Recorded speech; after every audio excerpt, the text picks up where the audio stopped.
ఓం హరిహరాయ నమః.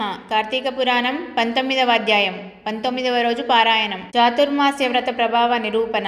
ఈ విధముగా నైమిషారణ్యమందున్న మహామునులందరూ కలిసి చిదానందుని స్తోత్రము చేసిన పిమ్మట జ్ఞానసిద్ధుడను ఒక మహాయోగి, ఓ దీనబాంధవ, వేదవేద్యుడవని, వేదవ్యాసుడవని, అద్వితీయుడవని, సూర్యచంద్రులే నేత్రములుగా గల వాడవని, సర్వాంతర్యామివని, బ్రహ్మరుద్ర దేవేంద్రాదులచే సర్వదా పూజింపబడు వాడవని, నిత్యుడవని, నిరాకారుడవని, సర్వజనులచే స్తుతింపబడుచున్న ఓ మాధవ, నీకివే మా హృదయపూర్వక నమస్కారములు. సకల ప్రాణికోటికి ఆధారభూతుడవగు ఓ నందనందన, మా స్వాగతమును స్వీకరింపుము. నీ దర్శన భాగ్యము వలన మేము, మా ఆశ్రమములు, మా నివాస స్థలములు అన్నీ పవిత్రములైనవి.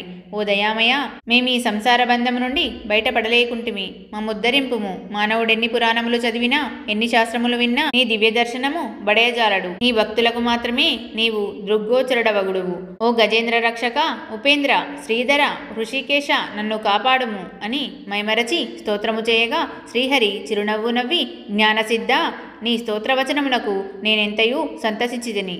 నీకిష్టమొచ్చిన వరమును కోరుకొనుము అని పలికెను. అంతా జ్ఞానసిద్ధుడు, ప్రద్యుమ్న, నేను ఈ సంసార సాగరము నుండి విముక్తుడను కాలేక శ్లేష్మమున పడిన ఈగవలే కొట్టుకొనుచున్నాను. కనుక నీ పాదపద్మములపైన ధ్యానముండునట్లా అనుగ్రహింపుము. మరేదియూ నాకక్కరలేదు అని వేడుకొనెను.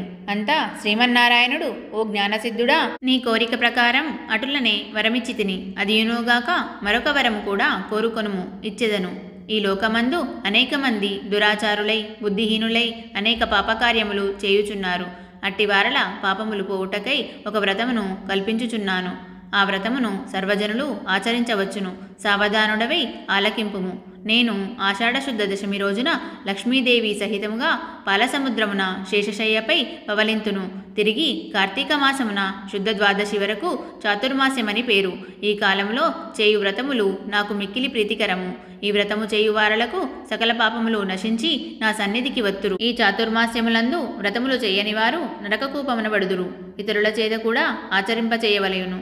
దీని మహత్యమును తెలిసియుండియు వ్రతము చేయని వారికి బ్రహ్మహత్యాది పాతకములు గలుగును. వ్రతము చేసిన వారికి జన్మ, జర, వ్యాధుల వలన కలుగు బాధలుండవు. దీనికి నియమితముగా ఆషాఢ శుద్ధ దశమి మొదలు శాకములను, శ్రవణ శుద్ధ దశమి మొదలు పప్పు దినుసులను విసర్జింపవలయును.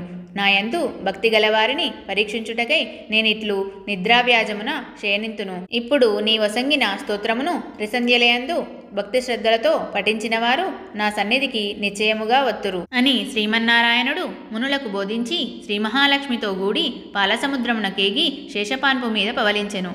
వశిష్ఠుడు జనక మహారాజుతో, రాజా, ఈ విధముగా విష్ణుమూర్తి జ్ఞానసిద్ధి బదులగు మునులకు చాతుర్మాస్య వ్రత మహాత్యమును ఉపదేశించెను. ఈ వృత్తాంతమును అంగీరసుడు ధనలోభునకు తెలియజేసెను. నేను నీకు వివరించినాను గాన ఈ వ్రతము ఆచరించుటకు స్త్రీ పురుష భేదము లేదు. అన్ని జాతుల వారును చేయవచ్చును. శ్రీమన్నారాయణుని ఉపదేశము ప్రకారము మునిపుంగవులందరూ ఈ చాతుర్మాస్య వ్రతం ఆచరించి ధన్యులై వైకుంఠమునకేగిరి. ఇట్లు స్కాంద పురాణ అంతర్గత వశిష్ఠ ప్రోక్త కార్తీక మహత్యమందలి 19వ అధ్యాయము 19వ రోజు పారాయణము సమాప్తము.